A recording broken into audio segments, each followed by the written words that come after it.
Jai Hind friends, my name is Devabroto Das and welcome to Edu Plus Academy. চলো আমরা মুঘল সাম্রাজ্য দেখছিলাম, মধ্যকালীন ভারতের ইতিহাস আমাদের চলছে। তো সেই মুঘল সাম্রাজ্যের সূচনা যেটা বাবরের দ্বারা শুরু হয়েছিল, তারপর আমরা হুমায়ুনকে অলরেডি দেখে ফেলেছি, বাবরের পুত্র হুমায়ুন। তার জীবনের দুটো পর্যায়েও আমরা দেখেছি। মাঝের যে কিছুটা 15 বছর হুমায়ুন যে ভবঘুরে জীবন কাটিয়েছে, অর্থাৎ বলতে পারো রাজত্ব ছাড়া একজন রাজা, সেই মাঝের যে সময়কালটা ভারতে বা দিল্লিতে যে শাসন রাজত্ব করেছে, সেই শাসনকাল নিয়ে আজকে আমরা পড়ব। অর্থাৎ মুঘল সাম্রাজ্যের মাঝে যে শর্ট টেনিওরে যে একটা আফগান ডায়নেস্টি এস্টাবলিশ হচ্ছে, কার দ্বারা? শের শাহ সুরির দ্বারা, যার অরিজিনাল নাম ফরিদ। ফরিদের দ্বারা যে নতুন যে ডায়নেস্টি, অর্থাৎ মুঘল সাম্রাজ্যকে কিছু দিনের জন্য হলেও ব্রেক করে হয়ে যাচ্ছে, তাকে নিয়ে, সেই বিশেষ ব্যক্তিকে নিয়ে আমরা আজকে ক্লাসে আলোচনা করব। ক্লিয়ার? আজকের ক্লাস ফরিদ।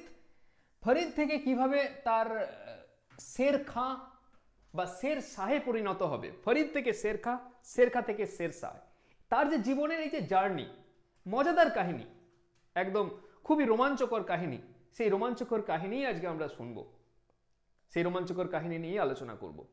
তাহলে শের শাহ সুরি এর যে মাঝের যে সুর আম্পায়ার, এই সুর আম্পায়ার কি ছিল না? আফগান ডাইনেস্টি ছিল, এবং এটাকে আমরা বলছি দ্বিতীয় Afghan dynasty, second Afghan dynasty. তাহলে প্রথম আফগান ডাইনেস্টি কোনটা পড়েছি বলো? প্রথম Afghan dynasty Lodhi dynasty, Delhi সালতানাতে পড়েছি। Lodhi dynasty was the first Afghan dynasty. তারপর কি আসছে? মুঘল আসছে। পানিপথের প্রথম যুদ্ধ 1526, এটা হচ্ছে দ্বিতীয় আফগান ডাইনেস্টি মুঘল সাম্রাজ্যকে ব্রেক করে, ঠিক আছে। এবং এই শের শাহ সুরি তোমার জন্ম হয়েছিল 1486 আর 1545 অব্দি লাস্টিং করবে, ঠিক আছে। এর পরবর্তী বংশধররা যারা ছিল, যারা উত্তরাধিকার ছিল, তারা দুর্বল উত্তরাধিকার ছিল, ফলত সেই সুযোগ নিয়েই হুমায়ুন ফের ইন্ডিয়াতে কামব্যাক করবে। দেখবো আমরা আসল নাম কি, অরিজিনাল নাম ফরিদ, ঠিক আছে। এবং কোথায় জন্মগ্রহণ করছে? নারনৌল, নারনৌল বলে যে জায়গা আছে, সেখানে এ জন্মগ্রহণ করছে। আসল নাম ফরিদ খাঁ, ফরিদ খাঁ।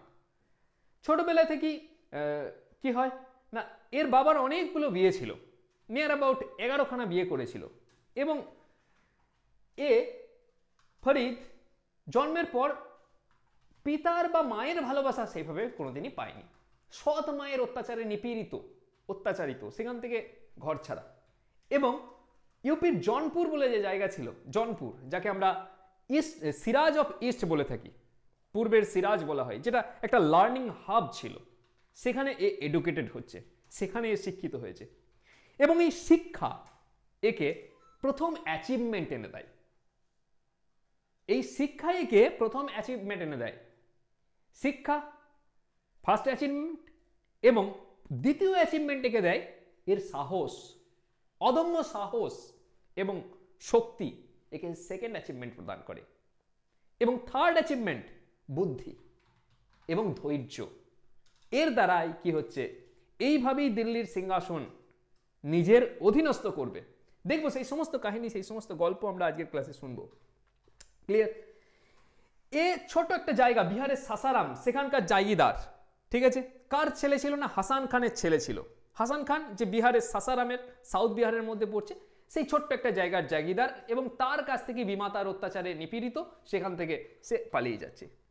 হি was given the jagir of Jaunpur by Ibrahim Lodi. Ibrahim লোদির কাছ থেকে জনপুরের কি হয়েছিল? জাগিরদার পাচ্ছে। ক্লিয়ার? এবং he was served under the jagirdar of Babar Khan Lohani for some times, who gave him the title Sher Khan. পরীক্ষায় এসে থাকে শের খান উপাধি কে দিয়েছিল না? বাবর খান লোহানি। বাবর খান লোহানি একে উপাধি দিয়েছিল না? শের খান উপাধি দিয়েছিল বাবর খান লোহানি। ক্লিয়ার? দেখবো আমরা শের খান কি হিসাবে উপাধি হয়েছে। শের, বাঘকে বোঝানো হয় শের, ঠিক আছে। তো একটা বাঘকে হত্যা করেছিল, সেই কাহিনী শুনবো আমরা, খুবই ইন্টারেস্টিং কাহিনী। আচ্ছা, যাই হোক, তো ওই যে বললাম জনপুর থেকে শিক্ষিত পড়াশোনায়। তো বিহারের যে জাগিরদার ছিল, যার নাম হচ্ছে মোহাম্মদ শাহ, এর ছেলেকে কি করতো? এ টিউশনি দিতে যেত, যেহেতু নিজে এডুকেটেড, শিক্ষিত ব্যক্তি, তো এর ছেলেকে পড়াতে যেত। সেখানে পড়াতে গিয়েই যাই হোক এই যে বিহারের যে জাগিরদার মোহাম্মদ শাহ, এর স্ত্রীর নাম ছিল দুদু বেগম। এর স্ত্রীর নাম ছিল দুদু বেগম। তো দুদু বেগমের সাথে এর একটা কি বলবো, একটা বন্ধুত্বপূর্ণ সম্পর্ক বা ঘনিষ্ঠতা ধীরে ধীরে তৈরি হচ্ছিল। কিছুদিনের মধ্যে মোহাম্মদ শাহ মারা যায়। মোহাম্মদ শাহ যখন মারা যায় তখন এই দুদু বেগমকে বিয়ে করে নেয়, এবং দুদু বেগমকে বিয়ে করার পর কি হয়, বিহারের জাগিরদার এর কাছে চলে আসে, বিহারের কর্তৃত্ব এর কাছে। তাহলে প্রথম অ্যাচিভমেন্ট তাকে কি দিল, তার এডুকেশন দিল, তার ছেলেকে সে পড়াতে যেত। কাহিনী আছে ইতিহাসে এরকম বহু মজাদার কাহিনী আমরা শুনতে পাই, ঠিক আছে, বহু ইন্টারেস্টিং আমরা গল্প ইতিহাস আমাদের প্রোভাইড করে। তো এই যে দুদু বেগম, দুদু বেগমের বোনের নাম হচ্ছে লর্ড মালিকা। দুদু বেগমের বোনের নাম হচ্ছে লর্ড মালিকা। লর্ড মালিকা কে ছিল? মির্জাপুরের যে জাগিরদার ছিল তার ওয়াইফ ছিল। কোনো একদিন এই ফরিদকে লর্ড মালিকাকে এসকর্ট করছিল। দ্যাট মিনস লর্ড মালিকাকে এ কোন একটা জায়গায় পৌঁছে দিচ্ছিল, সেখানকার সে নেতৃত্ব দিচ্ছিল। মাঝ রাস্তায় কি হয়, বাঘের আক্রমণ হয়। মাঝ রাস্তায় বাঘের আক্রমণ হয়, সব সৈন্য এদিক ওদিকে পালিয়ে যায়। তো শের খাঁ, তখনও শের খাঁ সে হয়নি, শের খাঁ পরে হচ্ছে।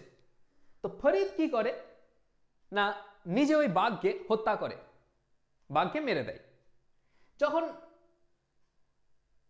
আড়াল থেকে কে না লর্ড মালিকা যখন দেখে যে ফরিদ কি করছে না, বাঘকে মেরে দিয়ে বাঘের ওপর বসে আছে, বাঘের ওপর বসে আছে, তখন মুগ্ধ হয় দেখে। কে মুগ্ধ হয় না, লর্ড মালিকা মুগ্ধ হয় প্রথমবার। কি থেকে মুগ্ধ হলো? এর অদম্য সাহস দেখে মুগ্ধ হলো, এর মানে কি বলবো, এর শক্তিশালী, কতটা শক্তিশালী এটা দেখে মুগ্ধ হলো। কিছুদিনের মধ্যে আবার এই মির্জাপুরের যে গভর্নর ছিল বা জাগিরদার ছিল সে মারা যায়। এ তখন লর্ড মালিকাকে বিয়ে করে নেয়। অ্যাক্সিডেন্ট, মারা যায়, ঠিক আছে, হয়ে থাকবে পিছনে অন্য কোনো কারণ থেকে থাকতে পারে, কিন্তু অ্যাক্সিডেন্ট। লর্ড মালিকাকে বিয়ে করে নেয়। লর্ড মালিকাকে বিয়ে করার সাথে সাথে এ কার অধিপতি, কার কন্ট্রোল চলে এলো এর হাতে? মির্জাপুরেরও কন্ট্রোল চলে এলো। তাহলে প্রথম অ্যাচিভমেন্ট এর এডুকেশন দিল বিহারের, দ্বিতীয় এর অদম্য সাহস একে মির্জাপুরের কর্তৃত্ব দিয়ে দিল। এই মির্জাপুর এবং বিহার এই দুটো জায়গার কর্তৃত্ব পেয়ে যাওয়ার পর এ কোথায় যাবে?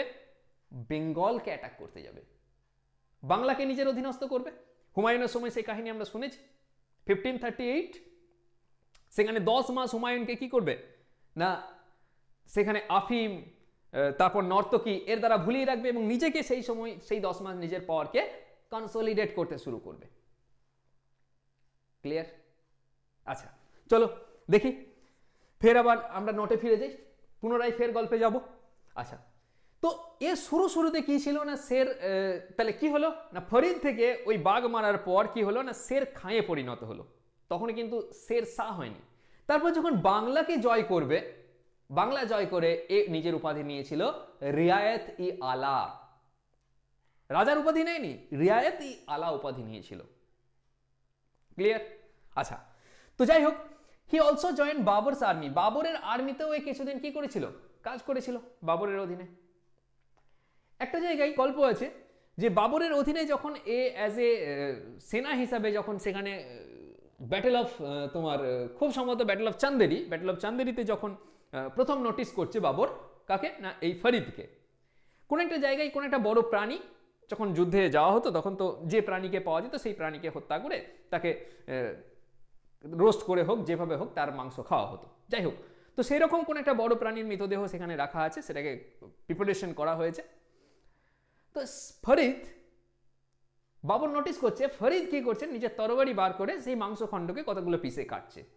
তখনই বাবর বুঝতে পারে যে তরবারি দিয়ে মাংস কে কাটে, তার মানে এর মধ্যে নিশ্চয়ই কোনো রাজকীয় লক্ষণ আছে। বাবর ফার্স্ট নোটিস করেছিল বাবরের দ্বারা, ঠিক আছে। আর বলে না যে যে যত বেশি মানে কি বলবো, একটা কথা আছে, তার ছোটবেলা থেকেই তার লক্ষণ দেখেই বোঝা যায় যে সে কি হতে পারে বা সে কোথায় যেতে পারে, ঠিক আছে। তার মুখের যে গ্লোরি, তার যে চমক, তার যে কি বলবো পার্সোনালিটি, সেটা ছোটবেলা থেকেই তার প্রতিফলন হয়। রাজার একটা লক্ষণ ছোটবেলা থেকেই তার রাজকীয় হাবভাব দেখেই বোঝা যায়। যে রাজকীয় হাবভাব চাণক্য রিয়েলাইজ করেছিল কার মধ্যে? চন্দ্রগুপ্ত মৌর্যের মধ্যে। ক্লিয়ার? যাই হোক, পরে ডেপুটি অফ বিহার হচ্ছে। আগেই বললাম ডেপুটি অফ বিহার কি হিসেবে পাচ্ছে? দুদু বেগমকে বিয়ে করে। পরবর্তীকালে সে কি করছে? Occupied fort of Chunar, Chunar দুর্গর অধিপতি হচ্ছে। চুনার দুর্গ কি হিসাবে নিজের অধীনে নিয়ে আসছে? না, লর্ড মালিকাকে বিয়ে করে। লর্ড মালিকাকে, যে উইডো অফ ফর্মার জাগিরদার, তার যে উইডো ছিল তাকে বিয়ে করে লর্ড মালিকাকে, লর্ড মালিকার সাথেই যুক্ত আছে ওই বাঘকে হত্যা করার যে কাহিনী, সেখান থেকে সে মুগ্ধ হচ্ছে, মুচকি হাসছে। চলো, বুঝে যাচ্ছে message. Later Chunar was beside by the Humayun. পরবর্তীকালে চুনার দুর্গ কে আক্রমণ করবে? না, হুমায়ুন আক্রমণ করেছিল। এবং এটা একটা হুমায়ুনের কি বলবো ফল্টও ছিল, মিস্টেকও ছিল। চুনার দুর্গ দখল করে নাই হুমায়ুন একটা সময়, যেটা হুমায়ুনের ক্লাসে আমি পড়িয়েছিলাম। চুনার দুর্গ দখল করার পর শেরশাহ কি বলে? বুদ্ধির পরিচয় দিচ্ছে, বলে চুনার দুর্গ আমার অধীনে থাকতে দাও, আমাকে থাকতে দাও, তার পরিবর্তে আমার ছেলেকে তোমার অধীনে রেখে দাও। এ রাজি হয়ে যায় হুমায়ুন। চুনার একটা গুরুত্বপূর্ণ স্ট্র্যাটেজিক্যাল ইম্পর্টেন্স রয়েছে চুনার ফোর্টের, কিন্তু চলো মিস্টেক ছিল, যে বুদ্ধিটাকে কাজে লাগিয়েছিল শেরশাহ। ক্লিয়ার? যাই হোক, তো এই যে বললাম যে বিহার এবং মির্জাপুর দুটো নিজের দখলে করে নেওয়ার পর, বা চুনারকে নিজের দখলে করে নেওয়ার পর, সে তার ইনফ্লুয়েন্সকে বাড়াতে শুরু করে এবং বাংলার যে সুলতান ছিল মোহাম্মদ শাহ একে অ্যাটাক করে এবং বাংলা দখল করছে। কোন যুদ্ধে? Battle of Surajgarh. Battle of Surajgarh 1538। Clear? and emerged as a most powerful Afghan military commander in the eastern province। এবং নিজের ক্ষমতাকে কি হচ্ছে? শক্তিশালী আফগান সামরিক বাহিনীর নেতা হিসেবে নিজেকে পরিচয় দিচ্ছে। এবং কি উপাধি নিচ্ছে? না, রিয়াসত ই আলা উপাধি নিচ্ছে বাংলা বিজয় করার পর। ক্লিয়ার? এই বাংলা জয়ের খবর যখন পাবে তখন হুমায়ুন কি করবে? ফের বেঙ্গলের দিকে মার্চ করতে শুরু করবে। ক্লিয়ার? বেঙ্গলের দিকে মার্চ করতে শুরু করবে। এবং এইখানে ওই যে বললাম কতগুলো জিনিস ফরিদকে শেরখা এবং শেরখা থেকে শের শাহে পরিণত করতে সাহায্য করেছে। ফার্স্ট এডুকেশন, সেকেন্ড সাহস, 3 নম্বর হচ্ছে বুদ্ধিমত্তা। যখন হুমায়ুন বেঙ্গলে আসার চেষ্টা করছে, বেঙ্গল অ্যাটাক করছে, তখন বেঙ্গলেতে পর্যাপ্ত আফিম এবং নর্তকী, তার দুর্বলতা সে জানে। হুমায়ুনের দুর্বলতা, হুমায়ুনের দুর্বলতা কোথায়? আফিমের নেশা এবং ড্যান্সার, নাচ গানা মুজরা, এই সময় খুব মস্তি হুমায়ুনের, খুব পছন্দের জিনিস। তো বাংলায় এই সমস্ত আয়োজন করে রেখে দেয়। হুমায়ুন এসে দেখে ইজিলি বাংলা ক্যাপচার করে নিচ্ছি, এবং বাংলায় তো স্বর্গ, জান্নাতাবাদ নাম দিয়ে দেয় বেঙ্গলকে। ঠিক আছে? সেই ফাঁকে এ কি করছে? না, বিহার ফের রিটার্ন করে যাচ্ছে শেরশাহ, এবং সেখানে গিয়ে সেই 10 মাস নিজের পাওয়ারকে কনসেন্ট্রেট করছে। ওইদিকে হিন্দাল সমানে ফোনের পর ফোন হুমায়ুনকে করে গিয়েছিল। আলটিমেট হিন্দাল যখন নিজেকে স্বাধীন শাসক হিসাবে দিল্লির ঘোষণা করছে, তখন হুমায়ুন ব্যাক করে আসছে। মাঝ রাস্তায় মত পেতে আছে কে? শেরশাহ। Battle of Chausa.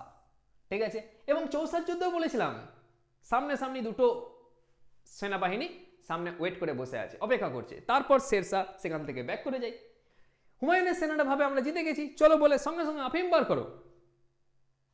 আফিমের নেশায় বুঁদ, এবং ফের যখন আফিমের নেশায় এরা বুঁদ হয়েছে, ফের শেরশাহ অতর্কিত এসে আক্রমণ করছে এবং সেখান থেকে প্রাণ বাঁচিয়ে একজন ভিস্তি, নিজাম ভিস্তিক হুমায়ুনকে প্রাণে বাঁচাচ্ছে, এবং তার পরিবর্তে নিজাম ভিস্তিকে একদিনের সুলতানও বানানো হয়েছিল। সেই সব কাহিনী আমরা দেখেছি। ঠিক আছে? তো আলটিমেট ব্যাটেল অফ চৌসা এবং ব্যাটেল অফ কনৌজে আরেকবার চেষ্টা করা হয়েছিল, যার দ্বারা কি হচ্ছে না, হুমায়ুন পরাজিত হয়ে যাচ্ছে শেরশাহের কাছে, এবং শেরশাহ মুঘল এম্পায়ার বলাটা ভুল হচ্ছে, এম্পায়ার অফ হিন্দুস্তান হিসাবে নিজেকে ঘোষণা করছে। ঠিক আছে? At the age of 54। ঠিক আছে? At the age of 54। পরবর্তীকালে কিন্তু অ্যাকচুয়ালি এম্পায়ার অফ ইন্ডিয়া বা টোটাল ভারতের যে পজিশনকে, ঠিক আছে, কনসলিডেট করছে, এর বয়স যখন 67 বছর, তখন অ্যাকচুয়ালি ভারতের সুলতান হিসেবে নিজেকে কি করেছিল না, সিংহাসনে বসছে। ক্লিয়ার? আচ্ছা, এর যে সাম্রাজ্যের যে বিস্তার, এর সাম্রাজ্যের যে পরিধি, সাম্রাজ্যের যে বিস্তার, সেটা কোথা থেকে কোথায় ছিল না, তোমার বেঙ্গল টু ইন্দাস, কাশ্মীরকে বাদ দিয়ে বেঙ্গল টু ইন্দাস অব্দি এর সাম্রাজ্যের বিস্তার আমরা দেখতে পেয়েছিলাম। ক্লিয়ার? বেশ। 1544 কি হচ্ছে? Battle of Samel. Battle of Samel কার সাথে?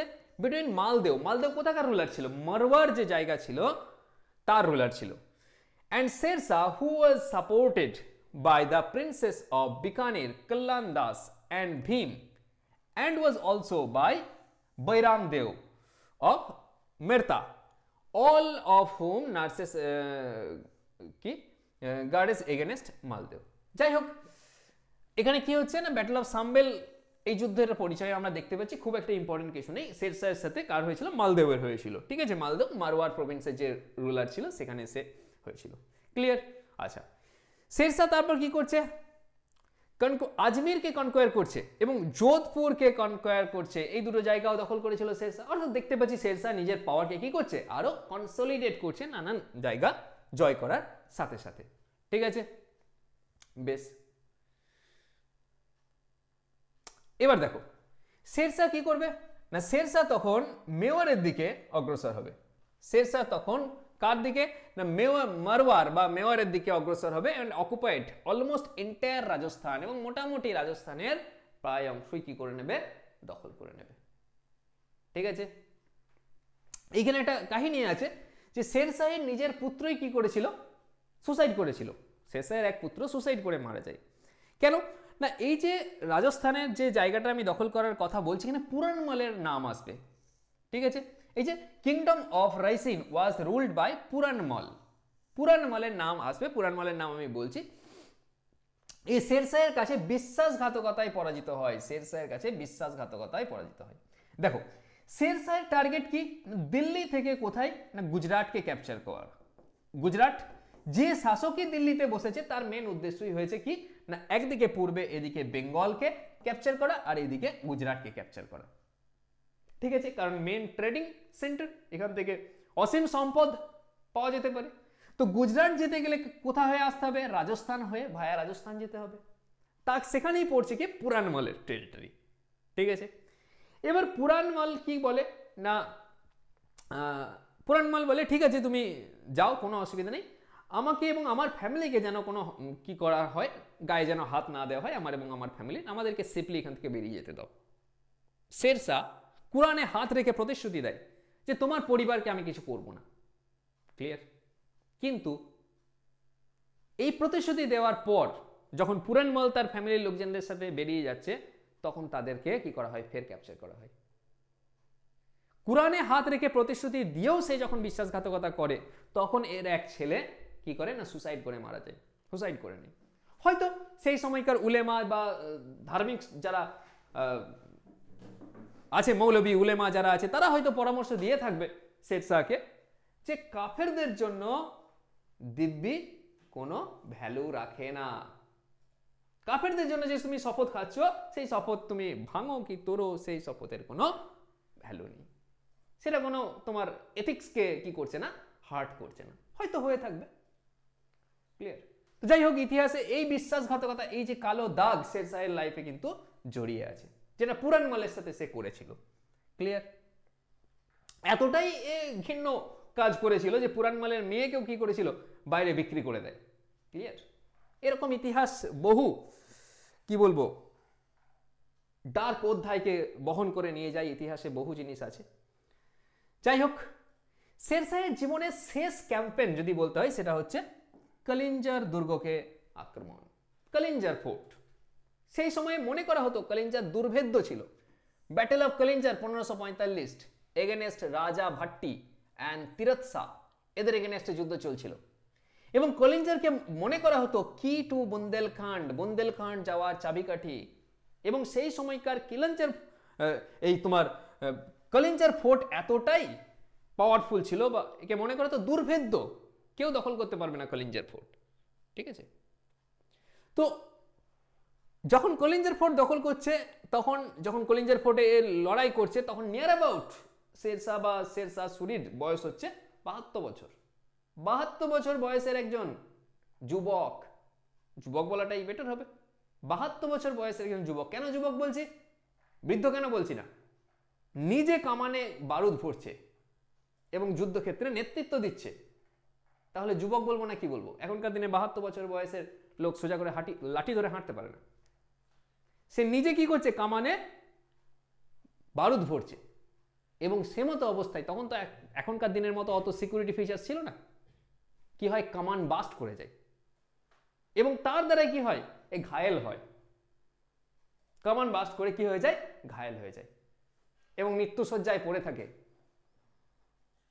তখন সবাই যখন বলছে আল্লাহর নাম করো, তখন বলছে আরে আল্লাহর নাম পরে হবে, আগে খবর দাও ওখানে কলিঞ্জের ফোর্ট দখল হলো কি হলো না।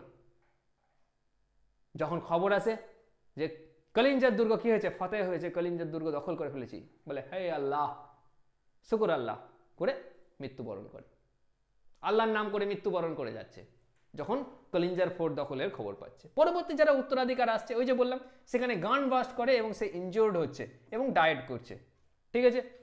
কি শুনে মারা যাচ্ছে, দুর্গ দখলের কথা শুনে তবেই মারা যাচ্ছে। আরে এইসব গল্প আমি বলছি না, ইতিহাসে লেখা আছে, ইতিহাস বলছে দুর্গ দখলের কথা শুনে তারপর সে মৃত্যুবরণ করছে। ক্লিয়ার? এরপর তার জায়গায় কে বসছে, তার সেকেন্ড সন ইসলাম শাহ সিংহাসনে বসছে। এই ইসলাম শাহ বেশি দিন রুল করতে পারেনি, 1553 অব্দি রুল করে ইসলাম শাহ। শেষে গুপ্ত রোগের শিকার হয়ে মারা যাচ্ছে, গুপ্ত রোগ। এবং একে ইতিহাস কেন মনে রাখে না, কোডিফিকেশন অফ ইসলাম, ইসলামকে কোডিফিকেশন করেছিল, তার জন্য ইতিহাস একে মনে রাখে। শেষে গুপ্ত রোগের শিকার। যাই হোক, তার কথা পরে আসবো। Sher Shah died in Kalinjar. কোথায় শেরশাহ মারা গিয়েছিল, এটা পরীক্ষায় এসে থাকে, কলিঞ্জারে মারা গিয়েছিল। কেননা সেই সময় কলিঞ্জার দুর্গকে দখল করার ক্যাম্পেইন চলছে। ক্লিয়ার? আচ্ছা, নেক্সট, এর টম কোথায় আছে? শেরশাহ যে মারা গিয়েছিল, এ যে সমাধি বলো বা মসিলাম বলো বা টম বলো, আমি বলেছি মুঘল পিরিয়ডে যতগুলো শাসক পূর্ব, প্রত্যেক শাসকের টম ভেরি ভেরি ইম্পর্টেন্ট। যতগুলো শাসক একদম হাতের তালুর মতো মুখস্থ থাকা চাই। বাবরের কোথায়, হুমায়ুনের কোথায়, শেরশাহ সুরির কোথায়, আকবর কোথায়, প্রত্যেকে, শাহজাহান, জাহাঙ্গীর থেকে শুরু করে আপ টু ঔরঙ্গজেব অব্দি, প্রত্যেকের টম বা মসিলাম কোথায় অবস্থিত। ক্লিয়ার? বেশ।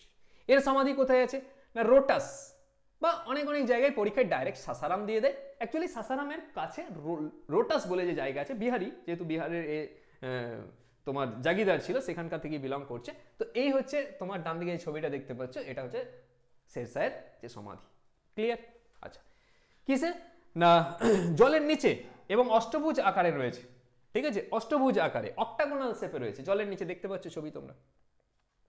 যাই হোক, তো শেরশাহ যদিও একজন পায়াস মুসলিম ছিল বা ধার্মিক মুসলমান হলো, অন্য ধর্মের প্রতি কি দেখেছে না, টলারেন্ট অ্যাটিটিউড কিন্তু রেখেছে অন্যান্য ধর্মের প্রতিও। ঠিক আছে, শুধু ওই একটাই তার জীবনের কালো দাগ পুরাণমালের ক্ষেত্রে। ঠিক আছে, হতে পারে সেই সময় কারোর কিছু ইয়েতে পড়ে, ইনফ্লুয়েন্সে এসে সেই সিদ্ধান্ত নিয়ে ফেলেছিল। ঠিক আছে, আচ্ছা, ভুল মানুষ মাত্রই হয়। এছাড়া তিনি তার গুরুত্বপূর্ণ পদ, সেখানে হিন্দুদেরও কি করেছে না, এমপ্লয়মেন্ট দিয়েছে। সেখানে আমরা দেখতে পাচ্ছি এই এমপ্লয়মেন্ট দেওয়া আকবরের সময় আরও বেড়ে যাবে হিন্দুদেরকে, কারণ সেই সময় হিন্দু মনসবদারের সংখ্যা বাড়তে শুরু করবে হিন্দুদেরকে, এবং রাজপুতদেরকেও মনসবদারি দেওয়া স্টার্ট হয়ে যাবে আকবরের সময়। ক্লিয়ার? এছাড়া তিনি শিল্প এবং স্থাপত্যেরও পৃষ্ঠপোষকতা করেছে, patron of art and architecture, এবং একটা নতুন শহর এস্টাবলিশ করেছে। কোথায়? On the banks of the river Yamuna, Yamuna নদীর তীরে দিল্লির কাছে। সেখানে কি করছে, একটা নতুন শহরেরও কিন্তু এ এস্টাবলিশমেন্ট করেছে। ক্লিয়ার?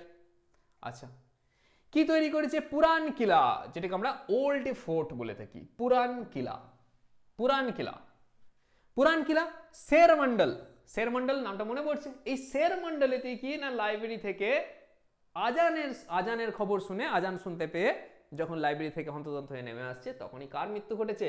ইতিহাসের সেই দুর্ভাগ্যশালী শাসক যাকে তোমরা হুমায়ুন নামে চেনো। ক্লিয়ার? আচ্ছা, যাই হোক, এখানে ওই পুরান কিলা বা শের মন্ডল সম্পর্কে ইনফরমেশন কিছু দেওয়া আছে। অষ্টভুজাকার বিল্ডিং ছিল। ঠিক আছে, পরে হুমায়ুনের গ্রন্থাগার হিসাবে কাজ করেছিল বা লাইব্রেরি হয়েছিল, আগেই বলেছি। এবং এর মসিলাম কোথায় আছে না, সাসারামে আছে। ক্লিয়ার? যেটা ভারতীয় স্থাপত্যের একটা অন্যতম নিদর্শন হিসাবে বিবেচিত হয়, এমন কিছু ব্যাপার নেই। এছাড়া কি তৈরি করেছিল? রোটাস ফোর্ট তৈরি করেছিল। রোটাস ফোর্ট, রোটাস ফোর্ট কোথায় দেখতে পাবো? আজকের দিনে পাকিস্তানে এর অবস্থান। ঠিক আছে, এবং এটা ইউনেস্কো ওয়ার্ল্ড হেরিটেজ সাইট বটে রোটাস ফোর্ট। ক্লিয়ার? আচ্ছা, এছাড়া পাটনাতে কি নির্মাণ করেছে? শেরশাহ সুরি মসজিদও কিন্তু এ নির্মাণ করেছিল। পাটনায় শেরশাহ সুরি মসজিদ আমরা দেখতে পাবো। ঠিক আছে, আচ্ছা, এছাড়া ভেরা নামে একটা নতুন শহরের এস্টাবলিশমেন্ট আমরা দেখতে পাবো। He build a new city, Bhera. কোথায় না, of modern of modern day পাকিস্তানে অবস্থিত 1545 সিইতে। Inside the city build the historical grand Sher Shah Suri Masjid, এবং এর মধ্যে কি আছে না শের শাহ সুরি মসজিদ অবস্থান করছে। ক্লিয়ার? এছাড়া তিনি পণ্ডিতদেরও, নিজে তো বিদ্বান লোক ছিল, আগেই বলেছি জৌনপুর থেকে শিক্ষিত, জৌনপুর থেকে পড়াশোনা করেছে এবং নিজে পণ্ডিতদের কি করেছে না পৃষ্ঠপোষকতাও করেছে। যেমন জৌনপুরেতে যে লোকটার বাড়ি কি বলেছিলাম যে পদ্মাবত লিখেছিল, মালিক মোহাম্মদ জয়সি, এ কি করেছিল শের শাহ সুরির পৃষ্ঠপোষকতা লাভ করেছিল এবং এর সময়ই পদ্মাবতের কাহিনী এ কিন্তু লিখেছে রানা রতন সিং এবং তার রানী পদ্মাবতী। ক্লিয়ার? এদের যে কাহিনী এবং তার সাথে আলাউদ্দিন খিলজিকে কানেকশন করানো হয়। ক্লিয়ার? এছাড়া ফেমাস হিস্টোরিয়ান আব্বাস খান সারওয়ানি এ কি লিখেছিল না তারিখ-ই শেরশাহী লিখেছিল। কি লিখেছিল? তারিখ-ই শেরশাহী। কার লেখা? আব্বাস খান সারওয়ানির লেখা। ক্লিয়ার এদের অবধি? চলো নেক্সট দেখবো এর পরবর্তী শাসক। আমরা শেরশাহ এখনো কমপ্লিট করিনি। শেরশাহ সুরির আমলের যে সবথেকে বিখ্যাত জিনিস কি, শেরশাহ সুরির তার রাজস্ব প্রণালী, তার ভূ রাজস্ব ব্যবস্থা, তার যে অর্থনীতি কেমন ছিল, সেই সমস্ত জিনিস আমরা দেখব। সে কি কি কাজ করে গেছে সেই সমস্ত জিনিসগুলো তো আমরা দেখবই, কিন্তু যেহেতু রাজা হিসাবে আগে দেখে নিচ্ছি, তো রাজার পরবর্তী ক্রোনোলজিটা আমরা একবার দেখে নিই অ্যাট এ গ্ল্যান্স, তারপর আমরা ফের ওখানে এবার ব্যাক করে যাব। তার মিলিটারি সিস্টেম কিরকম ছিল সমস্ত জিনিস আমরা দেখব। তো যাই বললাম যে এই শেরশাহ সুরির পরবর্তী বংশধর হিসাবে কি সিংহাসনে বসছে না ইসলাম শাহ সিংহাসনে বসছে, ইসলাম শাহ। ঠিক আছে? তো যাই হোক, রিয়েল নাম মনে রাখার কোনো প্রয়োজন নেই। জালাল খানের আসল নাম ছিল, এ কেন ইতিহাসকে মনে রাখে না, to codify the Islamic law. To codify the Islamic law, Islamic লকে কি করেছিল, এ কোডিফাই করেছিল। ইসলামী আইনের কি করছে না ব্যাখ্যা দিচ্ছে, ইসলামী আইনের ব্যাখ্যা। ক্লিয়ার? আচ্ছা, তো যাই হোক, এ তেমন কিছু বাকি আর ইম্পর্টেন্ট কিছু নেই। বলেছিলাম যে গুপ্ত রোগের শিকার হয়ে কি হচ্ছে, মারা যাচ্ছে। তাকে তার ভাই আদিল খান এবং অনেক আফগান অভিজাতদের সাথে অনেক দ্বন্দ্বের সম্মুখীন একে হতে হয়েছে, কারণ এই সময় পাওয়ারফুল কোনো রাজা নেই। He died at young age with যাই হোক বাদ দাও, ইয়ং এজই মারা যাচ্ছে। আগেই বললাম Firoz Shah the son of Islam Shah succeeded Islam Shah. এর পরবর্তী সিংহাসনে বসছে এর ছেলে ফিরোজ শাহ। ঠিক আছে, ফিরোজ শাহ। চলো তারপর আদিল শাহ। আদিল শাহ থেকে ইম্পর্টেন্ট কি জিনিস, আদিল শাহকে বলা হয় ফুল শাহ। ঠিক আছে, ফুল মানে বোকা শাহ অথবা ব্লাইন্ড শাহ বা ফুল শাহ বলা হয়। এই আদিল শাহের নাম কেন ইম্পর্টেন্ট না, এই আদিল শাহে নিজে বিখ্যাত ছিল না, কিন্তু এর যে সেনাপতি ছিল এ হচ্ছে বিখ্যাত। সেনাপতির নাম কি? হেমচন্দ্র বিক্রমাদিত্য, হিমু, যার সাথে পানিপথের দ্বিতীয় যুদ্ধে দেখা হচ্ছে। কার? আকবরের সাথে মুখোমুখি হবে হিমু বা হেমচন্দ্র বিক্রমাদিত্য। এর প্রাইম মিনিস্টার ছিল, সেই জন্য পরীক্ষায় প্রশ্ন এসে যায় হিমু কার প্রাইম মিনিস্টার ছিল। হিমু হচ্ছে আদিল শাহের প্রাইম মিনিস্টার ছিল, যে পরবর্তীকালে বিক্রমাদিত্য উপাধি ধারণ করেছিল। বিক্রমাদিত্য উপাধি সাধারণত সেই শাসকরাই ধারণ করে থাকে, সেই ভারতীয় শাসকরা যারা বিদেশিদেরকে পরাজিত করেছে, তাদের বিক্রমাদিত্য উপাধি সাধারণত ধারণ করা আমরা দেখতে পাই। ক্লিয়ার? বেশ, এই হিমুর সাথে বৈরাম খানের সম্মুখীন হবে। ঠিক আছে, পরবর্তী আমরা দেখব আকবর যখন আমরা দেখব। ক্লিয়ার? এবার আসছে শেরশাহ সুরির অ্যাডমিনিস্ট্রেশন কেমন ছিল তার সময়। সেন্ট্রালাইজ সিস্টেম ছিল এবং সবথেকে ইম্পর্টেন্ট এর যে এম্পায়ার ছিল, যে রাজত্ব, সেটা 47টা সরকারে বিভক্ত ছিল। 47টি সরকারে, এই প্রশ্নটা বহুবার পরীক্ষায় এসছে, ইম্পর্টেন্ট। শেরশাহ সুরির সময় তার রাজত্ব বা তার যে এম্পায়ারটা কতগুলো সরকারে বিভক্ত ছিল? 47টা সরকারে বিভক্ত ছিল। এছাড়া এই যে আফগান থিওরি অফ কিংশিপ সেটাকে এবং স্বৈরাচারী শাসনতন্ত্র যে আফগান থিওরি অফ কিংশিপ ছিল সেটাকে সে কি করেছে না তোমার বলো সেটাকে ওভাররুল করেছিল। ঠিক আছে, সেটাকে সে চেঞ্জ করে, সেটাকে সে রিজেক্ট করে দেয় Afghan theory of kingship and created A autocratic monarchy where the empire has the highest authority and all his officers were clearly subordinate to him। তার পরিবর্তে কি ঘোষণা করে, রাজা বা সুলতানি হচ্ছে সবথেকে উঁচুতে রয়েছে এবং তার সমস্ত সাবঅর্ডিনেট অথরিটি তার নিচে রয়েছে। ক্লিয়ার? বেশ, মন্ত্রীদের প্রকৃত ক্ষমতা কিন্তু মন্ত্রীদের হাতে ছাড়েনি। ক্লিয়ার?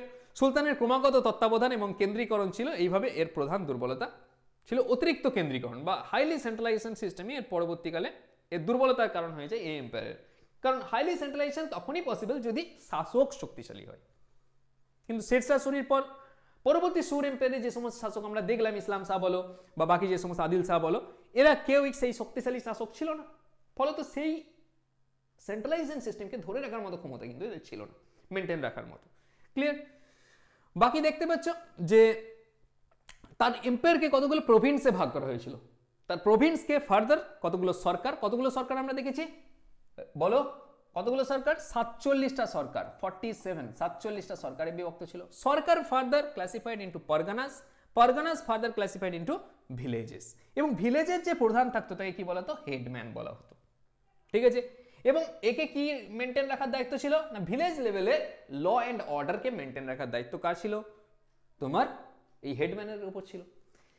চলে আসি পরগনা লেভেলে সিকদার আর মুন্সিফ বা আমিন নিয়োগ করা ছিল। ঠিক আছে? সিকদার আর মুন্সিফি আমিন।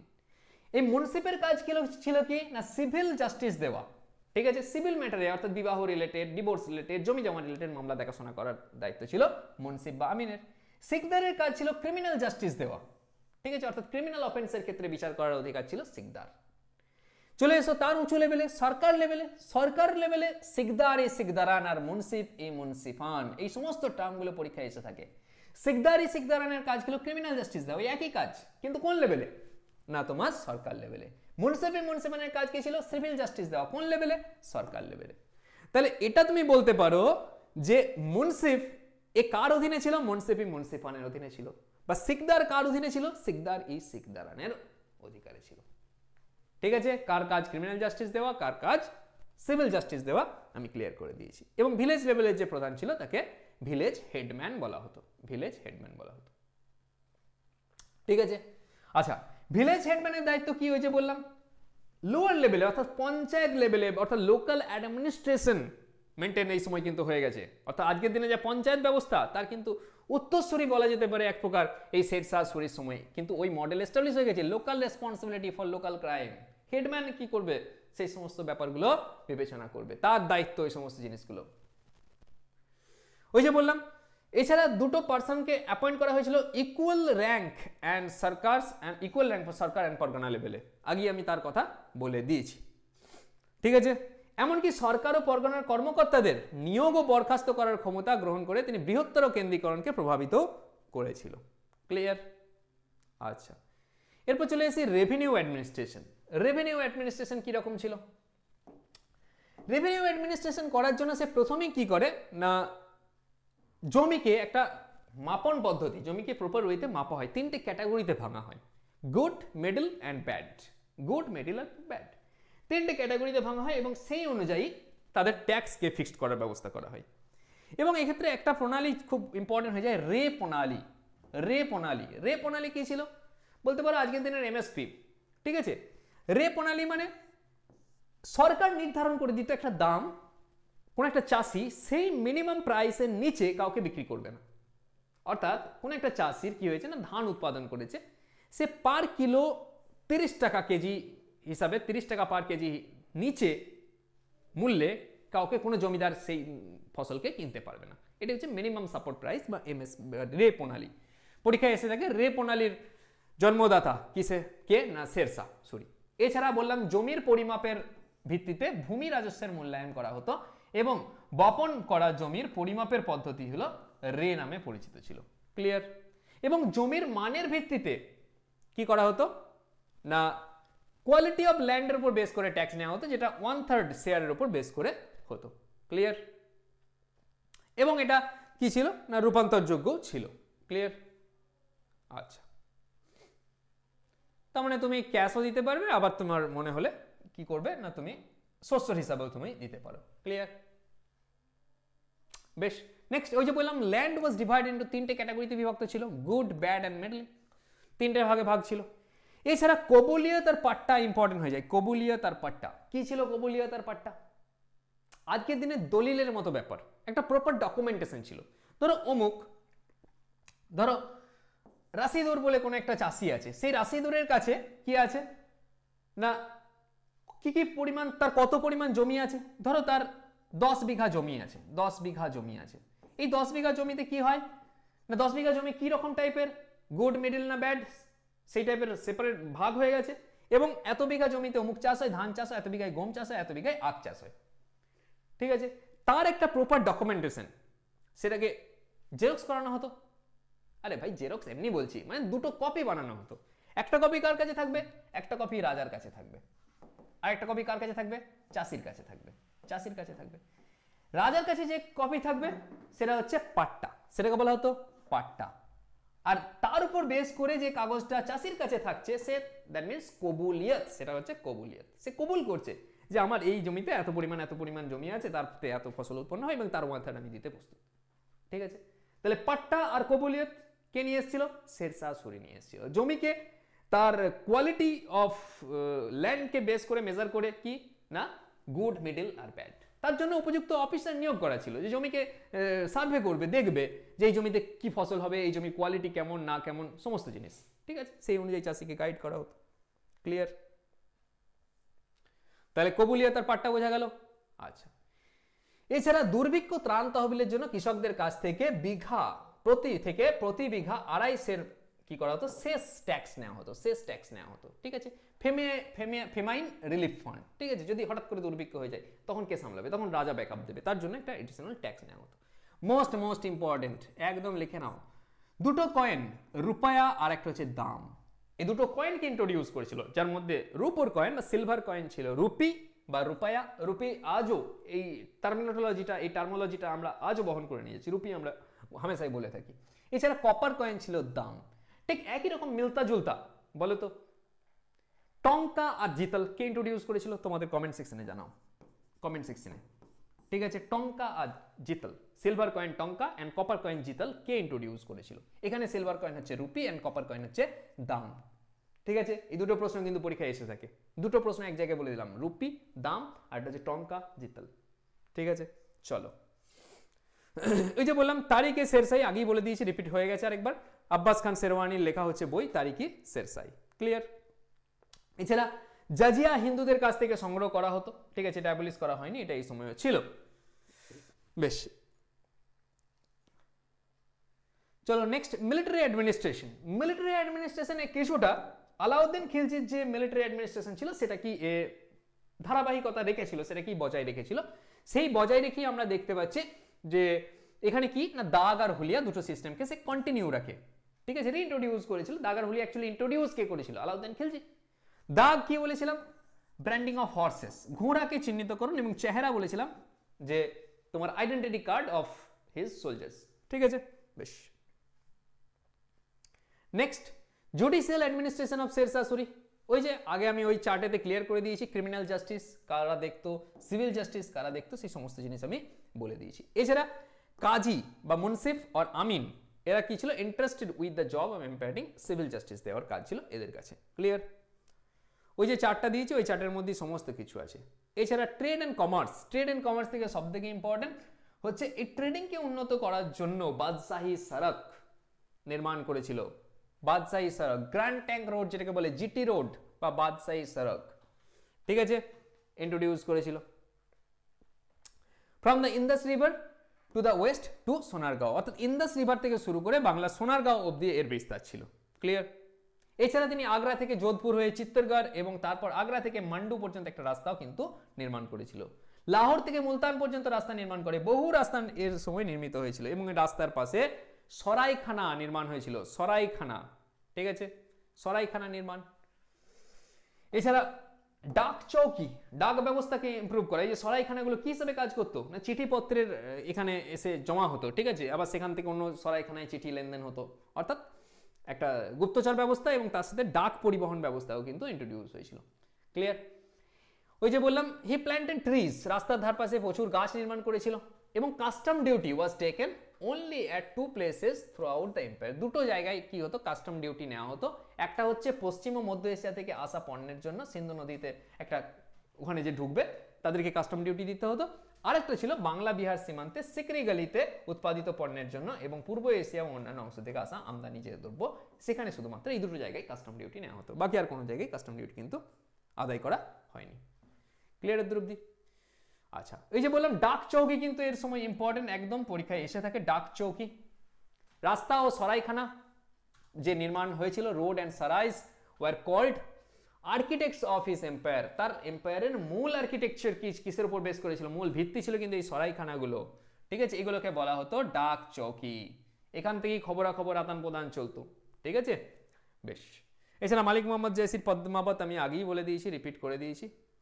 আচ্ছা চলো, আর কিছু নাই এখানে শেরশাহ থেকে।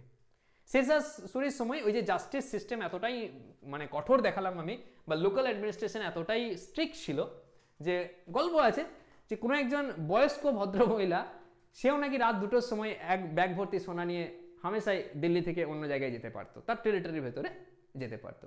কেন? এবং তাকে কে প্রোটেকশন দিত? সে লোকাল অ্যাডমিনিস্ট্রেটর তাকে প্রোটেকশন দিত, কারণ সে জানে তার কাছ থেকে যদি কিছু চুরি যায়, তার নিজের বেতন থেকে বা নিজের পকেট থেকে তাকে তার ভরপাই করতে হবে। ক্লিয়ার? চলো, আজকে আমরা শেরশাহ সুরি সম্পর্কে দেখলাম, একটা ইন্টারেস্টিং ক্যারেক্টার সম্পর্কে আমরা পড়লাম। আজকের মতো ক্লাস এই পর্যন্তই। যদি ভালো লাগে তাহলে অবশ্যই লাইক, শেয়ার এবং সাবস্ক্রাইব করবে। বাকি দেখা হচ্ছে পরের ক্লাসে একজন নতুন ভাবে কাকে নিয়ে আসবো। পরের ক্লাসে আমরা আকবরকে নিয়ে আলোচনা করব। চলো, আজকের মতো এই পর্যন্তই।